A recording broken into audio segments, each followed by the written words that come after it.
नमस्कार, आप देख रहे हैं आपका अपना चैनल भिवानी हिलचल खबरों के संग में मैं हूं मनोज कुमार। आइए सबसे पहले डालते हैं नजर आज की हेडलाइंस पर। मृतक मनीषा की मेडिकल रिपोर्ट में कीटनाशक पाया गया, नहीं हुआ दुराचार, कहा आईजी वाई पूर्ण कुमार ने। स्वास्थ्य विभाग की टीम घर घर जाकर स्वच्छता के प्रति कर रही है लोगों को जागरूक।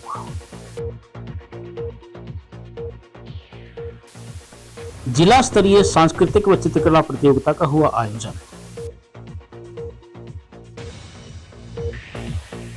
उमस के चलते 21 और 22 तारीख को बारिश होने की संभावना। और अब खबरें विस्तार से। भिवानी के सिंघानी गांव में महिला टीचर की हत्या होने का अंदेशा होने के बाद प्रदेश भर में प्रदर्शन हुए, परंतु मेडिकल रिपोर्ट कुछ अलग ही कहती हुई नजर आ रही है। रोहतक रेंज के आईजी वाई पूर्ण कुमार ने बताया कि मृतका मनीषा के शव का 2 बार पोस्टमार्टम किया गया है। नतीजे आ चुके हैं। रिपोर्ट के अनुसार शरीर पर कोई स्ट्रगल के निशान नहीं है।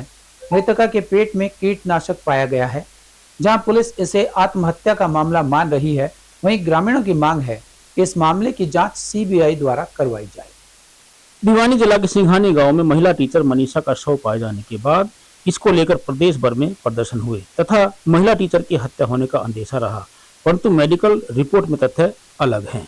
रोहतक रेंज के आईजी वाई पूर्ण कुमार ने मीडिया से बताया कि मृतक मनीषा के शव का 2 बार पोस्टमार्टम किया गया है, एक बार भिवानी में और दूसरी बार रोहतक पीजीआई में किया गया।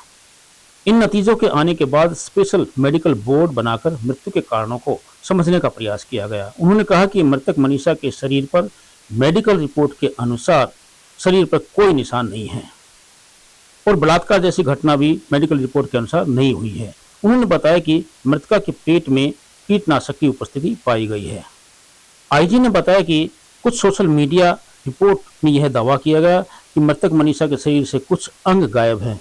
उन्होंने स्पष्ट करते हुए कहा कि जब पहली बार पोस्टमार्टम किया गया तो उस दौरान शरीर के कुछ अंगों को मेडिकल जांच के लिए निकाल कर विसरा के रूप में भेजा गया था। ऐसे में इसको लेकर कोई भ्रम की स्थिति नहीं होनी चाहिए। उन्होंने यह भी कहा कि मृतक के चेहरे पर एसिड डालने जैसी रिपोर्ट भी मेडिकल में नहीं आई गई। सुसाइड नोट को लेकर उनका कहना है कि सुसाइड नोट पहले दिन से ही पुलिस के पास था। उसकी राइटिंग भी परिजनों ने उसी समय पहचान ली थी। सुसाइड नोट को 5 दिन बाद लाइमलाइट में आने के सवाल पर उन्होंने कहा कि जांच के पहले दिन से ही महत्वपूर्ण तथ्यों को डिस्क्लोज नहीं किया जाता। उन्होंने स्पष्ट किया कि मृतका के परिजनों व समाज के अन्य लोगों को इस रिपोर्ट के बारे में पुलिस व डॉक्टर द्वारा ब्रीफिंग कर दी गई है। अब परिवार के सदस्य आपस में इस मुद्दे को लेकर चर्चा कर रहे हैं, जिसके बाद अंतिम संस्कार की प्रक्रिया को अपनाया जाएगा। ग्रामीणों द्वारा सीबीआई जांच की मांग पर उन्होंने कहा कि यह एक प्रशासनिक मुद्दा है, इस पर वे कुछ नहीं कह सकते। उसके बाद जो ओपिनियन था, डॉक्टर ने ये बोला कि जब तक रिपोर्ट्स नहीं आएंगे विसरा के और दूसरा रिपोर्ट्स, तब तक हम बता नहीं पाएंगे। और कल वो रिपोर्ट्स आ गए हैं और मेडिकल बोर्ड ने रिपोर्ट्स को अध्ययन किया है, एग्जामिन किया है और परिवार के सदस्य और उनके जानकार आए थे कल।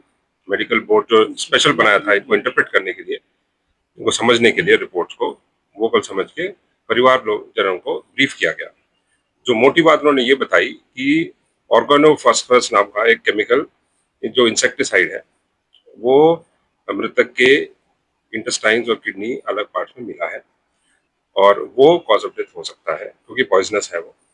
एंड दूसरा कंटेंशन परिवारजनों का ये था कि रेप हुआ है या कोई फोर्सफुल सेक्सुअल असॉल्ट हुआ है, उसकी भी उन्होंने पुष्टि करी। कोई स्ट्रगल मार्क्स नहीं है और कोई जो स्वैब लिए गए उसमें कोई सीमेन डिपॉजिट नहीं है।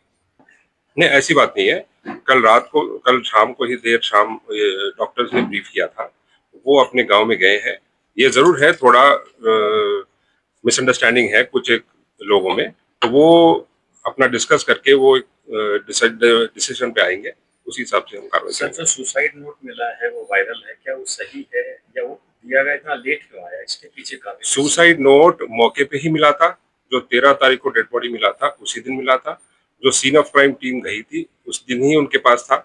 और देखिए, आप भी समझते हैं इन्वेस्टिगेशन में हर एक तथ्य जो है इनिशियल स्टेज में ही बाहर नहीं दिया जाता। और ना ये सुसाइड नोट कैसे है आपको पता है, बाहर आ गया, ये पहले से ही था। और दूसरा एक और बात मैं क्लैरिफाई करना चाहता हूँ, कुछ एक मीडिया रिपोर्ट्स में ये चल रहा है कि डेड बॉडी में बॉडी पार्ट्स कुछ गायब थे, वो गलत है। जो आपके पास जो रिपोर्ट आई है वो सेकंड पोस्टमार्टम रिपोर्ट की आई है। फर्स्ट पोस्टमार्टम होने के बाद बॉडी पार्ट्स जो इंक्लूड है stomach, intestine, large intestine, small intestine, kidney, ये सारे पार्ट्स वो निकाल के विसरा बोलते हैं उसको एफएसएल भेजा गया। इसीलिए सेकंड पोस्टमार्टम के टाइम पे ये बॉडी पार्ट्स बॉडी में मौजूद नहीं थे। सर ओवरऑल इस लड़की की मृत्यु का क्या कारण मानते हो? देखिए, जो डॉक्टर के ओपिनियन पे ही जाएंगे हम। साइंटिफिक इन्वेस्टिगेशन, जो साइंटिफिक इन्वेस्टिगेशन के फाइंडिंग्स दिए हैं बोर्ड ने कल, उसी बेसिस पे इन्वेस्टिगेशन चल रहा है। प्राइमा फेसी अभी लगता है कि सेक्सुअल असॉल्ट नहीं हुआ है, बाकी तथ्यों पे इन्वेस्टिगेशन चल रहा है। सुसाइड माने सर फिर इसको क्या कहेंगे? इसको देखिए, अब तक तो कारण क्या, उसकी मृत्यु का कारण जानना चाहती है आम जनता, उसका क्या जवाब? कारण अभी तक जो आया है वो यही है कि जो विसरा में इंसेक्टिसाइड के डिपॉजिट मिले हैं वो पॉइजनस है, उसी वजह से। सर कयास लगाए जा रहे हैं कि अगर जहर बॉडी में गया तो कुत्ते या कोई भेड़िया उसको। ये बिल्कुल टेक्निकल बात है। आपने कल डॉक्टर के जो मेडिकल सुपरिटेंडेंट है पीजीआई के, उन्होंने भी प्रेस रिलीज दिया था। उन्होंने एग्जैक्टली इस पॉइंट को भी हैंडल किया। उन्होंने बोला कि बॉडी जरूरी नहीं है कि हर एक पार्ट में जाए, वो तो मेडिकल भाषा है, वो कुछ ज्यादा समझते हैं। बट ये जरूर है कि डिपॉजिट्स विसरा में पाए गए और सीमेन डिपॉजिट कोई नहीं था और स्ट्रगल में भी कोई नहीं। और एक कंटेंशन था परिवार वालों का कि क्या इस जो मृतिका थी उसके चेहरे पे कोई एसिड डाला गया हो, उसका भी टेस्ट हुआ। डॉक्टर्स ने वो भी रूल आउट कर दिया। सर जो मेडिकल रिपोर्ट्स हैं इनसे सेटिस्फाइड नहीं है लोग भी नहीं है, फैमिली मेंबर्स, उसके फादर ने भी आज सुबह थोड़ा अलग बताया है, सेटिस्फाइड नहीं, अभी देख लेते हैं। अभी तो वो अपना आपस में चर्चा करते हैं। सीबीआई जांच की मांग भी सर इस मामले को लेकर की है। अभी तक फॉर्मली हमारे पास आया सर अभी तक कितने लोगों को गिरफ्तार किया, पूछताछ की हो? नहीं, गिरफ्तार तो अभी कोई हुआ नहीं है। पूछताछ तो कर ही रहे, इन्वेस्टिगेशन का पार्ट है। पॉइजन खाने का सर रीजन क्या? जो रीजन हमारे पास अभी तक अवेलेबल है वो सुसाइड नोट है, और सुसाइड नोट उस दिन मौके से ही मिला था, और राइटिंग प्राइमा फेसी परिवार वाले उस दिन मान भी गए थे, उसी का है लड़की का। कभी बारिश तो कभी धूप छांव के इस मौसम में मच्छरों के आतंक के चलते स्वास्थ्य विभाग एवं नगर परिषद ने संयुक्त रूप से फॉगिंग अभियान शुरू किया। इस बारे में डॉक्टर यतिन गुप्ता ने बताया कि इन दिनों मच्छरों की संख्या काफी बढ़ रही है। मच्छर पानी में पनपता है, जिसे खत्म करने के लिए सभी वार्डों में फॉगिंग की जा रही है। वहीं नगर परिषद चेयरपर्सन प्रतिनिधि भवानी प्रताप सिंह ने बताया कि 2 टीम्स का गठन किया गया है जो सभी 31 वार्डों में फॉगिंग करेंगी। उन्होंने लोगों से भी आगाह किया कि सप्ताह में कम से कम 1 दिन पूर्ण रूप से पानी के पात्रों की सफाई अवश्य करें। स्वास्थ्य विभाग से डॉक्टर यतिन गुप्ता ने बताया कि बरसात के मौसम में मलेरिया व डेंगू की रोकथाम के लिए घर घर जाकर लोगों को स्वच्छता के प्रति जागरूक किया जा रहा है। उन्होंने सभी शहर वासियों से अपने घरों के आसपास के गड्ढों, नालियों, कूलर, पुराने टायरों में, फ्रिज में रुके हुए पानी को निकालने की अपील की है। वहीं उन्होंने बताया कि नगरवासी शुद्ध पानी का प्रयोग करें और खाद्य पदार्थों को ढक कर रखें। उनका कहना है कि मच्छर का लार्वा रुके हुए पानी में पनपता है। इसे खत्म करने के लिए स्वास्थ्य विभाग व नगर परिषद के द्वारा फॉगिंग की जा रही है। वहीं नगर परिषद चेयरपर्सन प्रतिनिधि भवानी प्रताप सिंह ने बताया कि भिवानी शहर में फॉगिंग करने के लिए 2 टीमों का गठन किया गया है। प्रथम टीम वार्ड नंबर 1 से 15 तक व दूसरी टीम वार्ड नंबर 16 से 31 तक फॉगिंग का कार्य कर रही है। उन्होंने सभी वार्ड वासियों से सप्ताह में 1 दिन अपने घरों के आसपास पानी को पूर्ण रूप से सुखाने की अपील की, ताकि मच्छर के लार्वा को खत्म किया जा सके। क्योंकि बारिशों का मौसम चल रहा है और बारिशों के मौसम के बाद में और उस दौरान भी मच्छरों के भरमार हो जाते हैं, जिससे कि वायरल बीमारियां हैं जैसे डेंगू या चिकनगुनिया, उसके होने का डर बना रहता है। तो आमजन से यही अपील है आपके चैनल के माध्यम से कि भी एक तो अपने घरों के बाहर पानी को इकट्ठा ना होने दें। जो भी कूलर हैं, कूलर का जिस तरह की सरकार द्वारा पहले भी ये जनहित में जारी किया गया है कि हर रविवार को आप अपने कूलर को सुखाएं, या जो जितने भी आपके पानी के जो भी सोर्सेज होते हैं, जो कंटेनर होते हैं, उसमें से आप क्या कहते हैं उनको सुखाएं, ताकि किसी भी प्रकार का कोई डेंगू का लार्वा या और कोई भी पनप रहा हो तो वो तुरंत प्रभाव से मर जाए। इसके अलावा जो भी वायरल बुखार हो रहा है वो अराउंड 5 से 7 दिन ले रहा है। उसके लिए ये है कि भी टाइम से आप उसकी इन्वेस्टिगेशन करवाएं। अपने आस-पास के जो भी अस्पताल हैं, आप रजिस्टर्ड मेडिकल प्रैक्टिशनर के पास जाके अपने खून की जांच कराएं, और ये सबसे ज़रूरी है कि पता करें कि वो किस प्रकार का बुखार है, और बुखार के अनुसार अपना इलाज लें। क्या कहते हैं, इस दौरान जब भी पानी है आप अपना प्लेन पैरासीटामोल की गोली है, और क्या कहते हैं पानी का सेवन ज़्यादा करते हुए और जल्द से जल्द अपनी जो भी खून की जांच है और अन्य जांचें वो करवा के जो भी उसके अनुसार इलाज बनता है वो इलाज करें।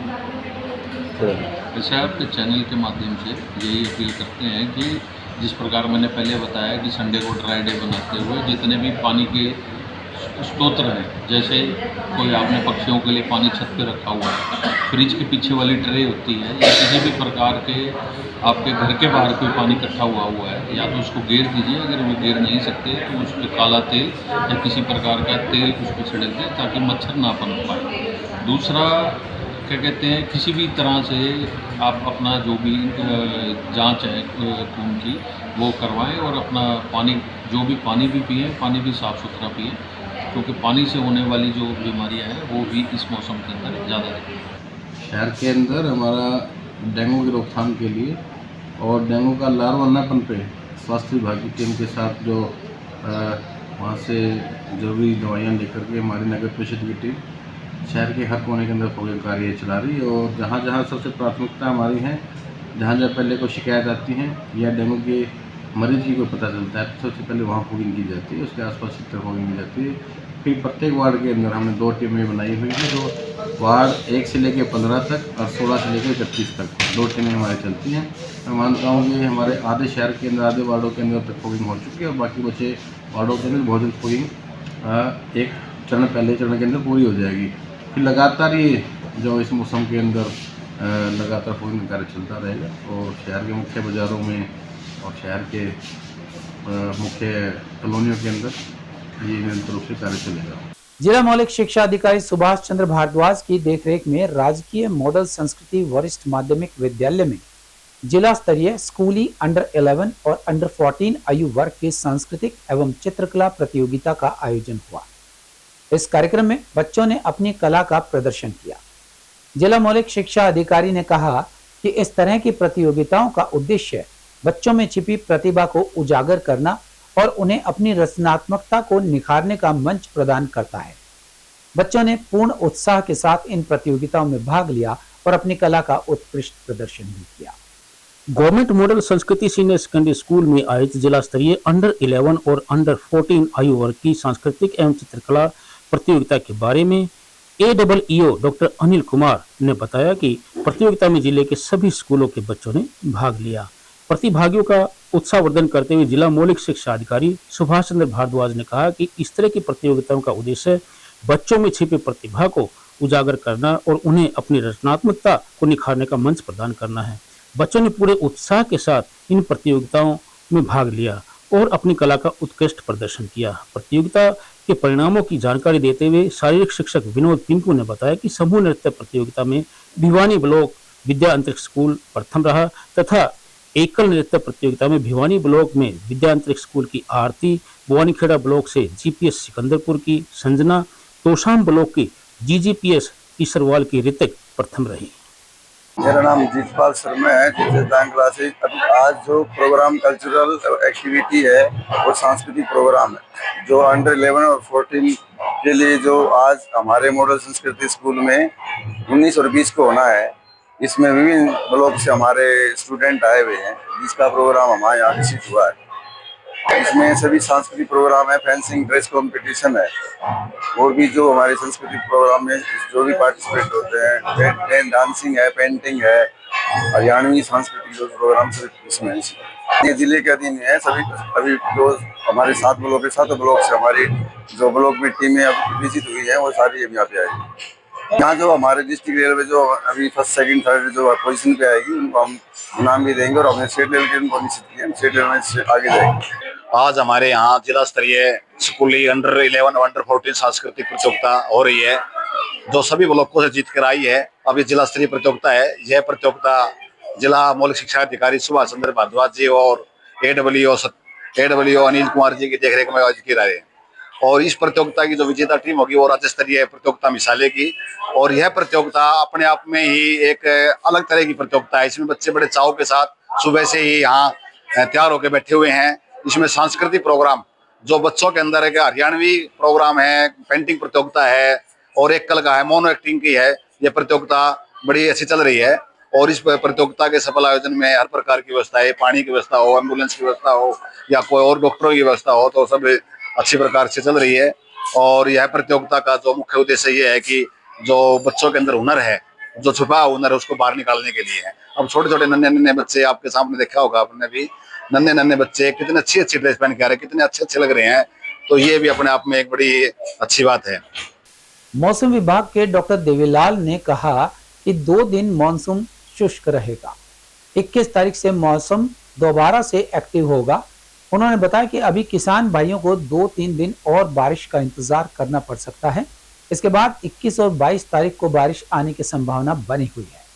उन्होंने कहा कि जिन किसान भाइयों की ग्वार, कपास और बाजरे की फसल है, तो वो 2-3 दिन इंतजार कर सकते हैं। किसान अपनी फसल में हल्की सिंचाई कर सकते हैं। वहीं डॉक्टर मीनू ने बताया कि अभी जो बारिश हुई है उसे कपास की फसल में कीड़े और गलन की समस्या आई हुई है और सबसे ज्यादा बीमारी गुलाबी सुंडी की लगती है, जिसका इलाज करना जरूरी है। उमस के बारे में डॉक्टर देवीलाल ने बताया कि यह बारिश की वजह से होती है और जब बारिश होती है तो मौसम में नमी की मात्रा बढ़ती है। 1 सप्ताह हो गया बारिश को, उससे जो वातावरण में नमी की कमी हुई है उसके कारण ह्यूमिडिटी पहले दिन 90 से 95% थी, अब घटकर 70 से 75% आ गई है। तापमान भी 35 डिग्री सेल्सियस आ गया है। अभी 2-3 दिन मौसम ऐसे ही रहने की संभावना है। वहीं डॉक्टर मीनू ने बताया कि जो बारिश हुई है उससे कपास की फसल में कीड़े और गलन की समस्या आई हुई है। सबसे ज्यादा बीमारी गुलाबी सुंडी की लगती है। इसका कारण यह है कि जिन किसान भाइयों के आसपास कपास की जो लकड़ी होती है उसे खेत में ना रखें, उससे भी बीमारी लगने का खतरा रहता है। जो कपास की फसल में अभी कीड़े और बीमारी आने के जो चांसेस है वो काफी ज्यादा है। तो सबसे हमें खास बात जो गुलाबी सुंडी है उसके लिए रखनी है कि जिन किसान भाइयों के खेत के आसपास बनछटियां हैं पुरानी फसल की, उनको ज्यादा सावधानी रखने की जरूरत है। क्योंकि क्या होता है कि जो पिछली बनछटियां हैं हमारी, पिछले जो कॉटन स्टिक्स है उसमें गुलाबी सुंडी है वो रहती है। जो टिंडे हैं उनको आपस में जोड़ के और वो वहाँ पे रहती है जब तक हमारी कॉटन की फसल नहीं है। और अब जब उसको कॉटन की फसल मिलेगी तो पिछले साल से जो आक्रमण है उसका ज्यादा होगा। तो इसलिए एक तो उनका समुचित प्रबंधन करना है। जिनके भाइयों के खेतों के आसपास बनछटियां रखी हुई है तो उसका समुचित प्रबंधन करो। दूसरा इसमें हमें क्या करना है कि 1 एकड़ में 2 फेरोमोन ट्रैप लगाने हैं इसकी निगरानी के लिए गुलाबी सुंडी के। उसमें हमें 3 दिन के अंतराल पे जो है उनकी संख्या देखनी है। अगर 24 प्रोड आते हैं, 24 पतंगे आते हैं गुलाबी सुंडी के मध्य अगस्त के बाद से, तो फिर हमें क्या है कीटनाशक का छिड़काव करना पड़ेगा। और कीटनाशक हमें कौन सा करना है, प्रोफेनोफोस 3 ml और 200 से 250 लीटर पानी में मिला के, जो प्रोफेनोफोस की मात्रा रहेगी वो 3 ml 1 लीटर पानी में मिला के, और जो 1 एकड़ की हमारी मात्रा जो पानी की सिफारिश की गई है वो 200 से 250 लीटर है। तो वो ये प्रति एकड़ की डोज है, तो उससे हम जो गुलाबी सुंडी को उससे नियंत्रित कर सकते हैं। दूसरा हमें इसकी जो संख्या है उसका भी ध्यान रखना है कि जो गुलाबी सुंडी की संख्या है वो कितनी है। उसमें हम क्या कर सकते हैं कि एक तो जो हमारे टिंडे हैं, जैसे टिंडे बनने के बाद क्या है वो गुलाबी सुंडी ज्यादातर टिंडों में ही पाई जाएगी और फूल वगैरह पे कम देखने को मिलेगी। तो उसमें हमें जैसे एक किला है हमारा, उसमें कम से कम 20 से 25 टिंडे तोड़ के, और अगर 5% हमारा आक्रमण उसमें आता है सुंडी का, तो हमें क्या करना है उसमें छिड़काव कार्यक्रम शुरू करना है। दूसरा, अगर हम रस चूसने वाले कीड़ों की बात करें तो अभी सफेद मच्छर और हरे तेले का प्रकोप होने के ज्यादा चांसेस है, तो उसकी हमें सावधानी रखनी है।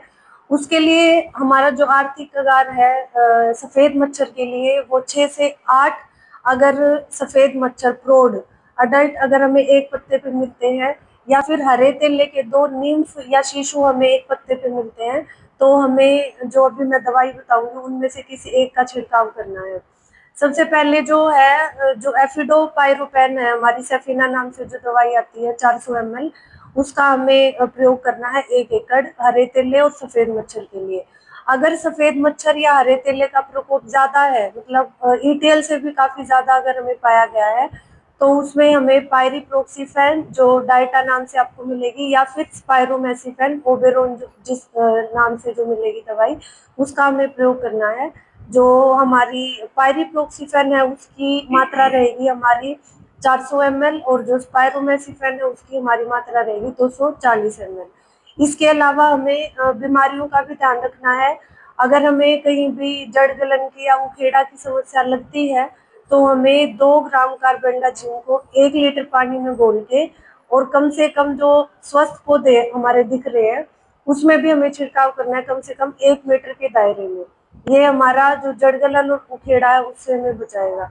दूसरा, अगर टिंडा गलन की समस्या आपको लग रही है तो उसमें हमें 6 से 8 ग्राम स्ट्रेप्टोसाइक्लिन और 600 से 800 ग्राम कॉपर ऑक्सीक्लोराइड का हमें उसमें स्प्रे मिला के उसका जो है वो स्प्रे करना है। जो पिछली हमारी जो फ्राइडे को हमने एडवाइजरी जारी करी थी उसमें संभावना जताई गई थी, लेकिन मॉनसून की जो एक्टिविटी है या मॉनसून की जो स्पीड है उस हिसाब से नहीं रही, उसकी वजह से बारिश देखने को नहीं मिली। अभी अगले 2 दिन जो है वो मॉनसून सुस्त है, तो उसकी वजह से 21 के बाद में फिर मॉनसून के एक्टिव होने की संभावना जो है वो भिवानी जिले में नजर आ रही है। तो 21-22 में आगे जो है बारिश की संभावना है। अभी 2-3 दिन किसान भाइयों को और इंतजार करना पड़ेगा। अभी जिन किसान भाइयों को अगर ज़्यादा, क्योंकि अभी कपास की, धान की और गवार बाजरे की फसलें हैं, खरीफ की फसलें, अगर ज़्यादा ज़रूरी है 2-3 दिन अगर वेट कर सकते हैं तो अवश्य वेट करें, क्योंकि 2-3 दिन के बाद जो है बारिश होने की संभावना है। अगर कोई फलदार वृक्ष है या सब्जियां हैं उनमें अगर पानी देना है तो आप एक बार हल्की सिंचाई करें, क्योंकि बारिश की संभावना आगे 21, 22 और 23 में अच्छी संभावना नज़र आ रही है। बारिश जो ह्यूमिडिटी है वो तो बारिश की वजह से ही होती है। जब बारिश होती है तब वो एटमॉस्फेयर में नमी की मात्रा बढ़ती है। अभी जो लगातार जो पिछले 1 सप्ताह से ज़्यादा टाइम हो गया बरसात नहीं हुई है, उससे जो वातावरण में नमी की कमी हुई है, जो पहले जो मॉइस्चर थी वो 90%, 95% के आसपास थी, वो अब घट करके 70-75% के आसपास आई है, जिससे कि अभी थोड़ा स्वेटिंग कम आ रही है। पर अदरवाइज जब मॉइस्चर ज़्यादा रहती है तो पसीने वाली स्थिति रहती है। और अधिकतम तापमान में भी हल्की वृद्धि हुई है, अधिकतम तापमान भी 35 डिग्री के आसपास आ गया है। तो इसमें अभी 2-3 दिन अभी मौसम के ऐसा ही रहने की संभावना है, उसके बाद में बारिश की। और अब चलते चलते केंद्र में सत्तारूढ़ एनडीए ने उपराष्ट्रपति पद के लिए सीपी राधाकृष्णन को अपना उम्मीदवार घोषित किया है। अब जब 9 सितंबर को चुनाव होगा तो राधाकृष्णन का उपराष्ट्रपति बनना लगभग तय है, क्योंकि एनडीए के पास पूर्ण बहुमत है।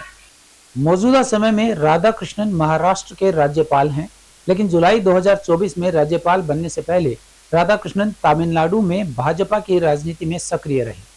2 बार कोयम्बटूर से सांसद और लंबे समय तक तमिलनाडु में भाजपा के प्रदेश अध्यक्ष रहे। राजनीतिक पंडितों का तर्क है कि तमिलनाडु में अगले वर्ष विधानसभा के चुनाव होने हैं, इसलिए भाजपा ने राधाकृष्णन को उपराष्ट्रपति पद का उम्मीदवार बनाया है। राधाकृष्णन के माथे पर हर वक्त सिंदूर का टीका लगा रहता है। यह बताता है कि उनकी सनातन धर्म में कितनी आस्था है। राधाकृष्णन उस देशभक्त संगठन राष्ट्रीय स्वयंसेवक संगठन के कार्यकर्ता हैं जो सनातन धर्म के प्रति गहरी आस्था रखता है। 1957 में जन्मे राधाकृष्णन मात्र 16 वर्ष की उम्र में ही राष्ट्रीय स्वयंसेवक बन गए थे। पहले जनसंघ और फिर भाजपा में राजनीति की। राज्यपाल बनने के बाद भी तमिलनाडु में राधाकृष्णन भाजपा का चेहरा बने रहे। यह संपूर्ण तमिलनाडु के लिए गर्व की बात है कि राधाकृष्णन जैसा साधारण व्यक्ति उपराष्ट्रपति बन रहा है। स्वाभाविक है कि इसका असर संपूर्ण तमिलनाडु पर पड़ेगा। और अब जाने से पहले एक नजर आज की हेडलाइंस पर। मृतक मनीषा की मेडिकल रिपोर्ट में कीटनाशक पाया गया, नहीं हुआ दुराचार, कहा आईजी वाई पूर्ण कुमार ने। स्वास्थ्य विभाग की टीम घर घर जाकर स्वच्छता के प्रति कर रही है लोगों को जागरूक। जिला स्तरीय सांस्कृतिक व चित्रकला प्रतियोगिता का हुआ आयोजन। उमस के चलते 21 और 22 तारीख को बारिश होने की संभावना। हमारे आज के अंक में बस इतना ही। अगले अंक के लिए देखते रहिएगा आपका अपना चैनल भिवानी हलचल।